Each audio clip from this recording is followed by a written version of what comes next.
그러니까 이제 자연스럽게 다윗이 왕이 되는 것이 그냥 순리라고 우리는 생각을 합니다.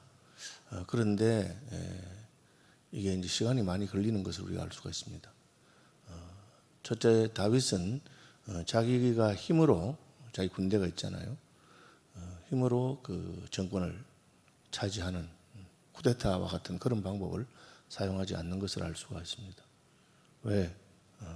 자기는 왕이 되고 싶어서 왕이 된 사람이 아니고 하나님께서 자기를 이스라엘의 왕으로 세우셨습니다. 그는 베들레헴에서 목동으로 목자의 일을 하고 있을 때 하나님의 선지자 사무엘이 와서 형들을 다 제치고 다윗에게 기름을 부었습니다. 그리고 그 기름 부음 받은 다음에 그는 골리앗을 물리치게 되고 이스라엘의 장군으로, 용사로 이름을 떨치게 됩니다. 그러나 그 당시 아직 왕으로 있던 사울은 다윗을 인정할 수가 없었습니다. 다윗이 왕이 되면 자기는 왕이 못 되니까 한 나라의 왕이 둘이 있을 수는 없잖아요. 그러니까 하나님이 이미 자기를 버렸고 선지자 사무엘이 그런 말을 예언으로 했음에도 불구하고 자기가 가지고 있는 것을 빼앗기기를 원치 않아서 오히려 다윗을 죽이려고 하고 다윗을 해치려고 하는 그런 일들이 있습니다. 다윗은 부득이하게 망명을 해서 이것저것 떠돌아다니다가 이스라엘 영토, 사울 왕의 영토 안에 있다가는 죽을 것 같으니까 블레셋 영토로 와서 블레셋 왕에게 몸을 어택하고 있었는데 그 블레셋하고 지금 사울이 싸운 거예요. 자칫하면 다윗도 블레셋 군대의 편에 서서 자기 백성들을 쳐야 되는데 하나님께서 은혜를 베풀어서 블레셋 사람들이 전쟁에는 못 데려간다 다윗을.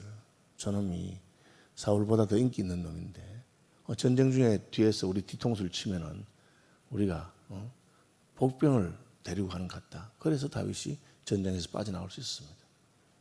전쟁에서 빠져나가서 돌아가 보니까 그 다윗이 전쟁 간 사이에 아말렉 사람들이 다윗의 가족들을 공격하고 해서 다윗은 뒤에서 그 가족들을 다시 찾아오고 하는 그런 일을 하고 있었어요. 그런데 사울은 블레셋과의 전쟁에서 죽습니다. 길보아 산에 죽죠. 그리고 이제 그 사울의 죽음을 아말렉 소년이 알리는 그런 일이 있습니다. 이제 사울이 죽었으니까 또 사울의 시신이 길보아 산에 있으니까 길랏 야베스 사람들이 목숨을 걸고 가서 사울의 시신을 되찾아오는 그런 일이 있었습니다. 이제 일이 있고 우리가 생각할 때는 자연스럽게 이제 다윗이 왕이 될 것 같고 한데 놀라운 사실은 다윗이 그런 어떤 정치적으로 굉장히 유리한 상황이잖아요. 사울의 군대는 지금 패전했고 사울과 요나단이 죽었습니다. 그러니까 군사들의 사기는 떨어져 있고 하니까 그때 자기가 수도 예루살렘에 가서든지 아니면 뭐 자기가 이렇게 다윗 사울의 같은 그 정권을 차지할 수 있는데 그냥 가만히 있어요. 왜 가만히 있느냐? 자기가 왕이 되고 싶어 된 거 아니기 때문에 하나님께서 역사하신 것을 기다려보는 겁니다. 지금 블레셋 지경에 시글락에 있는 그 다윗은 하나님께 물어보죠. 첫 번째 한 게. 그 후에 다윗이 여호와께 여쭈어가리되 내가 유다 한 성읍으로 올라가리까.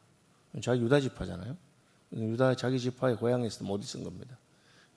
제가 하나님께서 유다 지파에게 주신 땅으로 올라가면 되겠습니까? 이렇게 물어봅니다.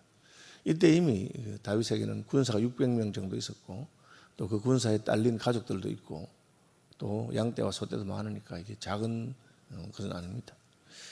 하나님께서 올라가라고 합니다. 어떻게 하나님의 음성을 들었는가 하는 것은 성경에 분명히 밝히지 않는데 학자들은 다윗이 이때 우림과 둠밈을 가진 제사장이 함께했다. 그 도액이 사울에게 일러가지고 사울이 제사장들을 많이 죽입니다. 제사장을 막 죽이는 일이 있을 때 아비아달 제사장이 도망오죠. 도망올 때 에봇을 가져왔습니다. 그 에봇에는 우림과 둠밈이 들어있는데 우림과 둠밈을 가지고 하나님께 물어볼 수 있는 방법이 있습니다. 그 방법은 답이 예, 아니오로 나오는 질문을 하나님께 하고 그 에봇에 들어있는 우림과 둠밈을 꺼내보면 우림과 둠밈에는 예, 아니오라고 하는 답이 적혀있는 그래서 왼쪽에서 하나 꺼내서 예, 오른쪽에서 꺼내서 예, 그럼 예입니다.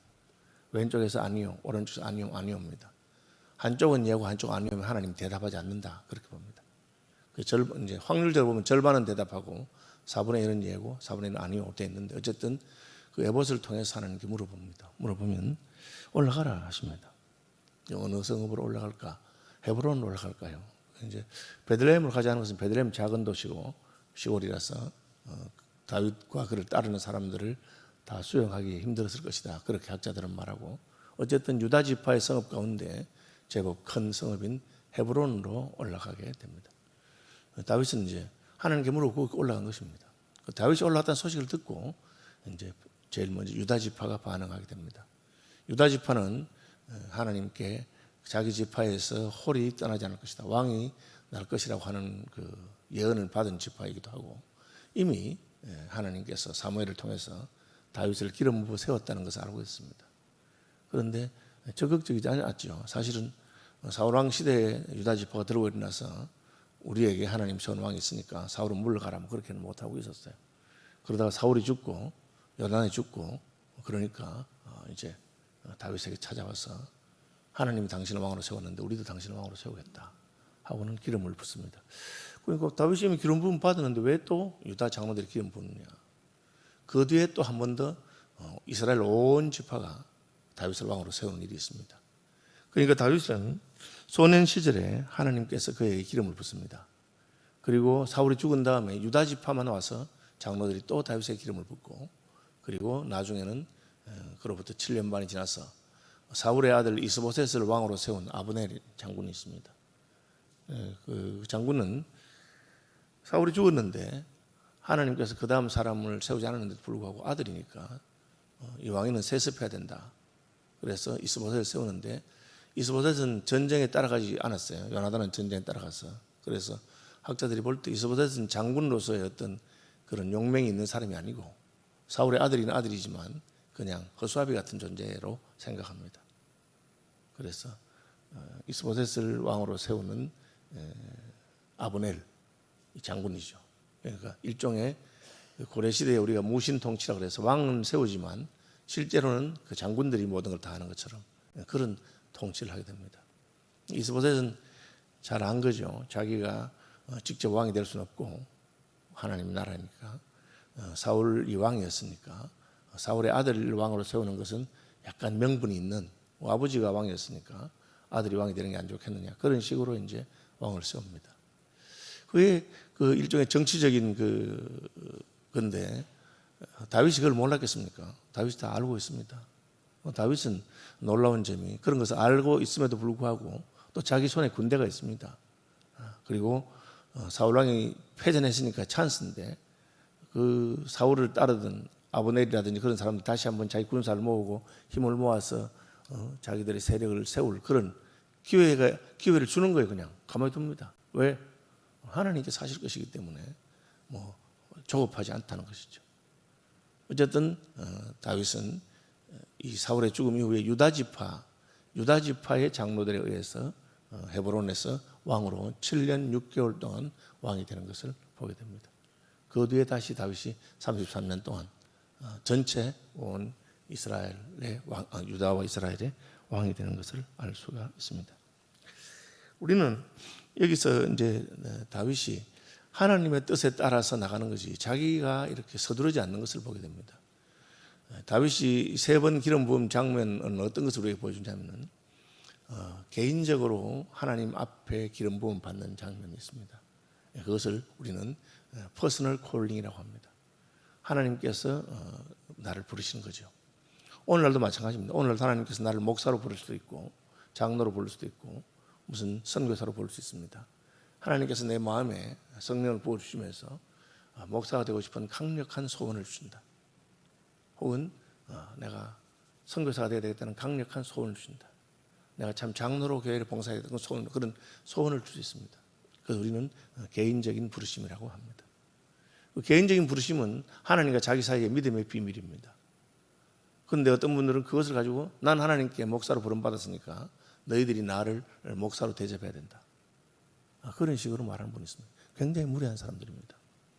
선교사를 가운데 그런 분들이 있습니다. 제가 이제 목사 세계에 있으니까 오늘 교회에 그 목사님이 이제 글을 하나 올렸어요. 페이스북에. 아니 자기가 알지도 못한 어떤 분이 자기가 선교사라고 내가 어느 주일날 당신 교회 가서 선교 보고를 하면 좋겠다. 그렇게 말하는 거예요. 그래서 모르는 분이니까 우리 교회는 선교사님이 와서 선교를 보고할 만한 그런 형편이 아닙니다. 우리 교회는 뭐 예배 시간에 이렇게 선교사님 세우기 어렵습니다. 그러니까 아이고 뭐 예배 그냥 그걸 안 해도 나는 가서 예배 참석하고 예배 뒤에 시간에 그냥 내가 보고하면 되겠다. 뭐 설교 시켜주기 싫으면 선교 보고하도록 해라. 이렇게 말하더라는 거예요. 그래서 이분이 그런 게 아니고 저희가 지금 외국인 교회를 빌려 쓰고 있는데 돈 주고 빌려 쓰는데 딱 시간이 예배 시간만 빌려 쓰고 있기 때문에 예배 시간 끝나고 나면 우리가 빨리 치우고 나가야 되기 때문에 뭐 할 수가 없다. 그렇게 말하니까 막 화를 내면서 그렇게 하더라는 거예요. 그분은 본인은 자기가 선교사로 부름받았기 때문에 하나님께 부름받았기 때문에 내가 어디든지 가서 선교사 대접을 받아야 된다. 그렇게 생각하는 거죠. 여러분 그것은 옳은 것이 아닙니다. 하나님께서 그를 선교사로 부르셨으면 하나님께서 이끄실 것입니다. 하나님께서 자기 그를 선교사로 인정하는 다윗이 하나님이 자기를 불러서 선교사가 되고 하나님 불러서 목회를 해도 그냥 자기 주장을 하지 않습니다. 때가 되니까 안디옥 교회에서 다윗을 선교사로 파송해주고 빌립보에 갔을 때도 마케도니아로 건너와서 우리를 도우라는 말 듣고 마케도니아로 갑니다. 아무 일도 일어나지 않습니다. 그냥 다윗은 안식일 날 안식 후 첫날 그냥 기도하러 예배하러 가다가 하니까 하나님이 사람 만나게 합니다. 빌립보 성의 자주장사 루디아를 만나게 하고 그가 바울에게 말씀을 청하고 말씀을 듣고 마음이 뜨거워져서 그곳에서 루디아의 집에서 빌립보 교회가 시작됩니다. 이것은 하나님이 앞서가시고 우리가 그걸 따라가는 게 참 중요한 겁니다. 그런데 하나님의 앞서가는 걸 제껴놓고 나는 선지자 사무엘에게 기름 부음 받았으니까 나는 이스라엘의 왕이야. 저 무식한 것들이 몰라봐서 그렇지. 이제 드디어 사울이 죽었으니까 내가 왕으로 다 저기해야 되겠다 하고 자기의 뭐 어떤 그런 인간적인 방법을 쓰지 않습니다. 그냥 하나님께 물어봅니다. 하나님, 제가 다시 돌아갈까요? 유다로 가거라. 어느 성읍에 가서 있을까요? 헤브론에 가 있어라. 가만히 있으니까 헤브론에 다윗이 왔다는 소식을 듣고 유다의 지파의 장로들이 와서 당신이 우리의 왕이다. 우리가 진작 알았어야 모셔야 되는데 이제라도 이제 돌아오셨으니까 당신이 우리를 통치해 주길 바랍니다 하고 왕으로 세웁니다. 반면에 많은 사람들은 그냥 가만히 있고 또 아브넬은 가만히 있지 아니하고 자기가 기득권, 자기가 통치해야 되겠다 생각하니까 사울왕 아들 가운데 조금 어리해 보이는 이스보셋을 왕으로 세우고 오히려 다윗과 대적하는 것을 보게 됩니다. 다윗은 그냥 가만히 있습니다. 왜? 하나님께서 부르셨으면 하나님께서 그 일을 하시기 때문입니다. 여러분 이게 내가 하나님께 부름받은 것하고 그것을 다른 사람에게 강요하는 건 다른 문제예요. 한창 은혜 받아가지고 기도 열심히 하다가 남자가 자기 마음에 드는 자매를 발견했어요. 그래서 그 자매한테 찾아가서 내가 기도해보니까 당신 나하고 결혼하는 게 맞다. 그래 나하고 결혼하자. 그런 식으로 말하면 안 돼요. 굉장히 무리한 것입니다. 만약 하나님께서 그런 하나님이 결정한 것이면 그 자매에 내가 찾아갈 필요 없어요. 안 찾아가도 하나님이 그 자매에게도 똑같은 마음을 주세요. 그래서 서로 끌리게 되고 자연스럽게 하나님의 뜻이 저는 결혼 놓고 기도하고 있습니다. 이러면 상대방의 반응이 바로 와요. 그러냐고. 저도 기도하는데 자꾸 형제가 생각이 난다. 이렇게 돼가지고 하나님은 자연스럽게 하시는 거예요. 하나님께서 이미 다윗을 이스라엘의 왕으로 세웠지만 이스라엘 백성들이 그를 인정하고 받아들이는 시간이 걸립니다. 다윗은 사울왕에게 쫓겨다니는 동안에도 그래도 무리하지 않았어요. 내가 하나님이 기름 부음 자니까 지금이라도 쿠데타를 일으키면 사울 저거는 그냥 다 날아갈 거다. 그렇게 하지 않습니다. 왜? 사울도 하나님께서 기름 부음 받은 자이기 때문에 버려도 하나님이 버리고 하나님께서 하실 것입니다. 그냥 그는 왕으로서 자기의 책무를 다하고 기다립니다. 그리고 하나님께 물어봅니다. 여기에 다윗의 위대한 점이 있어요. 다윗은 장군이죠. 사울이 죽인 자는 1000이면 다윗이 죽인 자는 10,000이라고 그랬어요. 골리앗을 죽인 사람입니다. 그리고 다윗의 밑에 용사들이 있습니다. 그리고 나중에 들어가보면 다윗의 용사 가운데 일당 100, 1000, 한 사람이 300명을 감당하는 사람, 한 사람이 30명을 감당하는 이런 식으로 아주 그 용사들이 많이 있습니다. 데리고 가면 됩니다. 그런데 그렇게 하지 않습니다. 하나님의 인도를 기다리는 것이죠. 그럼 하나님께서 자연스럽게 백성들의 마음을 움직여줍니다. 그것을 이제 우리는 공적인 부르심이라고 합니다. 사적인 부르심은 공적인 부르심으로 이어집니다. 내가 서울시민교회에서 목회를 하고 싶다. 그러니까 뭐 찾아가서 서울시민교회 나를 목사로 모셔라. 만약 그것이 하나님의 부르심이 맞다면 서울시민교회 사람들이 그 말을 듣고는 안 그래도 우리도 기도하고 있는데 목사님을 자꾸 모시고 싶은 생각이 들었습니다. 어떻게 이렇게 했을까요? 그렇게 되는 겁니다. 일반적으로 가만히 있으면 됩니다. 제가 서울시민교회 최한주 목사님 사임했다는 이야기를 듣고 총회에서 최영석 장로님도 만나고 다 알고 있었어요. 저도 제가 있던 교회이기 때문에 하나님 좋은 목사님 보내주면 좋겠습니다. 서울시민교회 목사가 자주 바뀌고 하는데 교회 좋은 교회인데 왜 바뀔까요? 그냥 기도하고 있습니다. 기도하다가 저도 궁금하니까 하나님 물어보죠. 하나님 혹시 서울시민교회 저를 청빙하지 않습니까? 하나님께서 청빙한다. 그래서 청빙 안 해요. 제가 그 응답받고 1년 만에 청빙을 받았어요. 그래서 저는 1년 동안 가만히 있었어요. 입이 건질건질하죠. 내가 기도해보니까 하나님이 서울시민께서 날 청빙한다는 말이 있더라. 신기하지? 그런 말 왜 안 하고 싶었겠어요? 총회에 가서 최영석 장로님 만났는데 진짜 입이 건질건질하더라고요. 말하고 싶어서. 혹시 뭐 그런 건 아니라도 지금 뭐 진행이 어떻게 됩니까? 누구를 생각하고 있습니까? 뭐 그런 거 묻고 싶었죠. 절대 말 안 했습니다. 혹시라도 내가 실수를 말로 해서 하나님께서 역사하신 데 방해가 되고 지장이 될까 싶어서. 인본적으로 그렇게. 그리고 나는 갈 마음이 아직은 준비 안 됐는데 왜 그러시려고 하고 그럼 기도하고 있는 거예요. 그러다가 딱 1년이 딱 되니까 이제 청비위원장이 바뀌었어요. 길성구 장로님이 연락이 왔어요.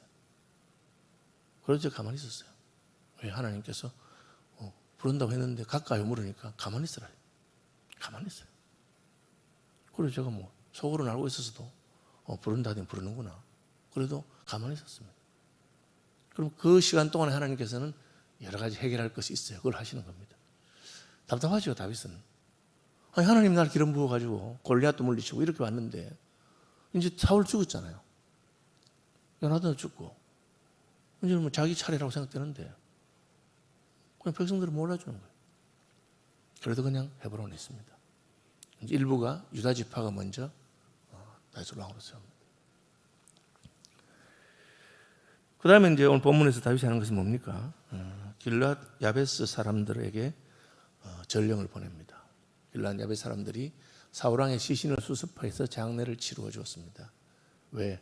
전에 길랏 야베스가 블레셋의 공격을 받을 때 사울이 처음 부름받을 때입니다. 그 부름받을 때 사울이 길랏 야베스를 구원하기 위해서 군사를 일으킨 적이 있습니다. 그 은혜를 기억하는 것이죠. 그래서 길랏 야베스 사람이 잘했다. 패전한 나라의 왕의 시신을 구하기 위해서 내가 힘들었을 것인데 했다. 그것이 의리를 지키는 것이고 그것이 은혜를 아는 것이죠. 다윗은 참 이스라엘 백성들이 은혜를 모르는 사람들입니다. 다윗은 자기가 망명생활하는 중에도 이스라엘 군대에 이스라엘 백성들이 블레셋 군대에 공격을 받는다면 가서 구해 주었어요. 지금 자기 코가 석자인데 다른 사람 도울 형편 아니잖아요. 그래도 하나님 나를 왕으로 세우신 그 부르심에 자기 책임은 다 감당하는 거예요. 권리는 주장하지 않아요. 여러분 그게 하나님의 사람입니다. 하나님이 나를 부르셨으면 내가 그 책임을 감당합니다. 우린 거꾸로 내가 무슨 목사니까 내가 장로니까 내 대접은 받지만 책임을 안 감당하는 사람들이 있어요. 다윗은 그렇게 하지 않았습니다. 그는 자기 책임을 감당하고 자기 권리는 주장하지 않았습니다. 왜? 하나님 보고 계시니까. 하나님께서 내 권리에 대한 것을 하나님이 챙겨줄 걸 생각한 겁니다. 그런데 길랏 야벳 사람들이 그 전에 받은 은혜에 대한 책임을 감당을 보고 참 귀하다. 참 귀하다. 사울 왕이 죽었기 때문에 그 죽은 왕이 무슨 힘이 있습니까? 그러나 그 시신을 구해온 길랏 야벳 사람들 가서 격려하고 하나님께서 복을 주길 바란다. 하나님께서 너희와 함께 하길 바란다. 그리고 나도 너희와 함께 하겠다. 왜? 하나님이 함께하는 사람. 하나님께서 원하시는 것, 하나님이 하는 하나님이 은혜를 베푸는 사람에게 나도 은혜를 베풀고. 여러분, 이게 늘 중요합니다. 다윗은 다른 건 다 놓아도 딱 하나, 하나님과 동행해야 되겠다. 하나님이 어딜 가라고 하시는가? 하나님 뭐라고 하시는가? 그거 물어봅니다. 왜? 그곳에 모든 복이 있기 때문에. 모든 좋은 것은 하나님께로부터 옵니다. 우리는 좋은 것을 따라가는데 따라가 보니까 그 헛것이 될 때가 많습니다. 주님을 따라가는 길은 힘들고 어려워도 주님에게 모든 복이 있고 은혜가 있고 속지 말아라. 각양 좋은 은사와 신령한 선물이 다 위로부터 하나님 아버지께로부터 내려온다. 그럼 그걸 알아야 됩니다. 그거를 잊어버리면 탕자의 형처럼 되는 겁니다. 불평하죠. 집에 있으면서. 그때 아버지가 한 말이 뭡니까? 예, 너는 나와 함께 있으니 내 것이 다 너의 것이 아니냐. 하나님 그렇게 말씀하십니다. 우리가 주님과 함께 있으면 주님의 것이 다 내 것입니다. 때를 따라 필요한 것을 주님이 주실 수 있습니다. 다윗은 그것을 알았기 때문에 굳이 왕위로 가는 길을 자기가 한다든지 그렇게 하지 않습니다. 그냥 하나님 물어보고 기다립니다. 그러니까 다윗의 왕가가 계속되는, 하나님께서 나중에 야, 너 진짜 내 마음에 든다. 내가 너의 가문을 내가 사용하겠다. 너만 아니라 너의 뒤에 이어질 왕이 끊어지지 않아요. 결국은 그것은 메시아이신 예수 그리스도로 말미암아 영원한 왕이 나오는 그런 데까지 이어지는 것을 볼 수가 있습니다. 말씀 묵상하시면서 기도합시다. 하늘에 계신 우리 아버지, 아버지의 이름을 거룩하게 하시며 아버지의 나라가 오게 하시며 아버지의 뜻이 하늘에서와 같이 땅에서도 이루어지게 하소서. 오늘 우리에게 일용할 양식을 주시고 우리가 우리에게 잘못한 사람들을 용서하여 준 것 같이 우리 죄를 용서하여 주시고 우리를 시험에 빠지지 않게 하시고 악에서 구하소서. 나라와 권능과 영광이 영원히 아버지의 것입니다. 아멘. 예, 태풍 때문에 너무 많은 피해가 일어나지 않도록 기도해 주시길 바라고요. 예, 주일 위해서 기도해 주시기 바랍니다.